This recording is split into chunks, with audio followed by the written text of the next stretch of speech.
that it is absolutely imperative that we defeat Donald Trump, somebody who lies all of the time, was undermining our Constitution and moving us into an autocratic type of society. We are united on that.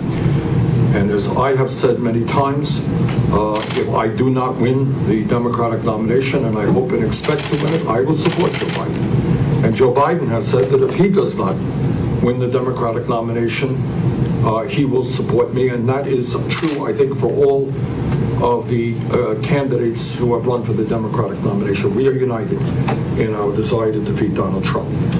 The question, I think, that the nation has got to ask ourselves is, which candidate, which campaign is best positioned to defeat Donald Trump?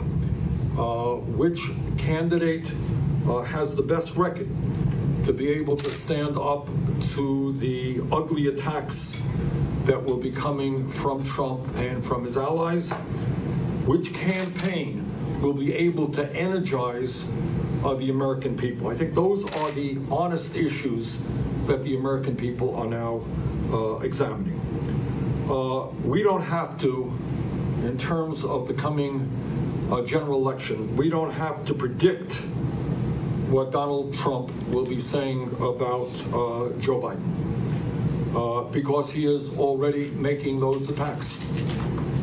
Yesterday, Donald Trump, who won Michigan, who won Wisconsin, who won Pennsylvania by modest votes, but he won, made one of his major campaign tenets his opposition to NAFTA and PNTR with China.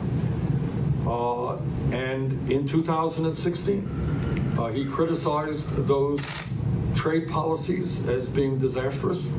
And just yesterday, he once again made that claim. And the truth is, and we have to be honest about this, that NAFTA and PNTR, permanent normal trade relations with China, cost this country well over 4 million good-paying jobs. In Michigan alone, these disastrous trade agreements led to the loss of more than 150,000 good-paying jobs. And not only job loss, when good-paying jobs go, you're involved in a race to the bottom, and employers can pay lower wages. So these trade agreements have been a disaster for the people of Michigan, for the Midwest, and in fact, for the state of Vermont, and for the entire country. Well, Joe Biden and I have very strong different positions in terms of how we reacted to NAFTA and to PNTR. And that is why back in 1994, during the NAFTA debate, and in 2000 during the PNTR debate, I not only opposed those agreements, I can remember like it was yesterday. I was on a picket line in Montpelier, Vermont, with workers opposing these disastrous trade agreements. I vigorously opposed these agreements. I helped lead the opposition to these agreements. Joe Biden supported those agreements. And that is a fundamental difference about our approach toward the trade union movement, toward the needs of working people. But it is not just the trade agreement, which is so important to the Midwest. If Democrats are going to regain control of the White House and make sure we win the Senate, make sure we retain control in the House, we're going to have to be very, very clear about our consistency, our support for programs like Social Security, Medicare, Medicaid, veterans' needs. As I think all of you know, Donald Trump, in his budget, called for massive cuts to Medicaid, Medicare, and cuts to Social Security.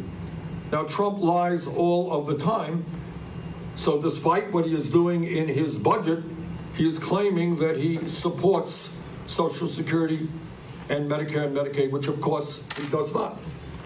But he is already attacking Joe Biden for the fact that Biden has been on the floor of the Senate in years past calling for cuts to Social Security, Medicare, Medicaid, and veterans programs as a part of a Bowles-Simpson approach and balanced budget efforts.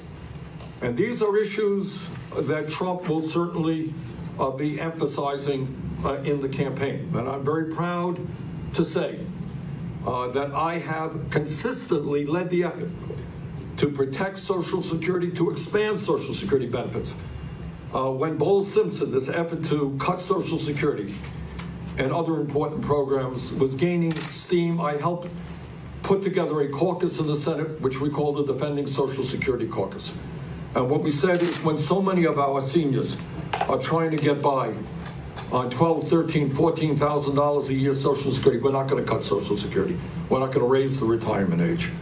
We're not going to fudge around with the cost of living adjustments. And that is my record. But again, it's not only trade and it's not only Social Security. If we are going to win this election, and as I've said many times, anyone who underestimates the strength of Trump and his campaign is making a mistake. He will be a very formidable opponent for a number of reasons. We've got to rally our base, and that means rally the women's community, rally the LGBT community. And on these issues, especially at a time when women are under severe political assault in Congress, in the Supreme Court, in state governments, all over this country, where people are determined to try to take away a woman's right to control her own body.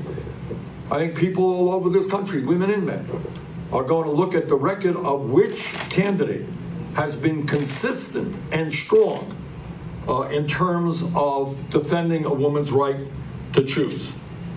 On this issue, Joe Biden repeatedly voted for the Hyde Amendment. And the Hyde Amendment is an amendment which would deny lower-income women access to Medicaid funds in order to make their own reproductive decisions. I am very proud to say that I have a lifetime voting record in support of a woman's right to control her own body. And it is no different with our brothers and sisters in the LGBT community. Today, thank God, it is relatively easy to be a champion of gay rights. Virtually every Democratic candidate for president was, and I believe sincerely, a champion of gay rights, including Joe Biden. But that was not the case 25 years ago, when it was not so easy to stand up for the LGBT community. And during that time, I stood with the LGBT community when there was a very difficult vote. I remember it very well, because we got a lot of negative response from Vermont. And that is the so-called DOMA Act, Defense of Marriage Act. And what that act was about was saying, in Congress led by right-wing Republicans, is that what marriage is about is a marriage between a man and a woman. That's what it is. We reject gay marriage. That was a tough vote. And in the House, I was part of a minority who voted to say, I'm sorry, marriage is marriage, and we're not going to look at gender. People have a right to love each other regardless of their gender. But in the Senate, it was also a tough vote. 14 members of the United States Senate at that time voted against the so-called Defense of Marriage Act. Joe Biden was not one of them. Furthermore, Joe supported banning opening gay Americans from serving in the military, the so-called don't ask, don't tell ethic. My view was very different. So as we enter the moment in this campaign where we come down to a two-person race, I think it is important for us to differentiate our records, and I intend to do that. So let me once again say that Joe Biden is a friend of mine. And if Joe wins the nomination, I will be there for him, and I'm confident that if I win the nomination, Joe will be there for me. And that's true. I think I speak for all of the Democratic candidates who contested this nomination. But it is important to take a look and see which candidate can win in states like Michigan, like Pennsylvania, like Ohio, like Wisconsin. And I think for a variety of reasons, not the least of which is our long-term records. Joe's been around for a long time, so have I. And I think people want to take a look at those records. When you're a politician, sometimes you have to cast very difficult votes. And you understand that after you cast that vote, you're going to have all kinds of phone calls coming into your office. That had to do with the Defense of Marriage Act. That was not a popular vote. So the point here is not just to look back 20 years ago, not just to look at consistency. It is to look at which candidate had the guts to cast difficult votes because they were the right votes, even though one knew that they would be unpopular. That is the issue. And we're living in a moment, God knows, where it's a very difficult moment. We all know that.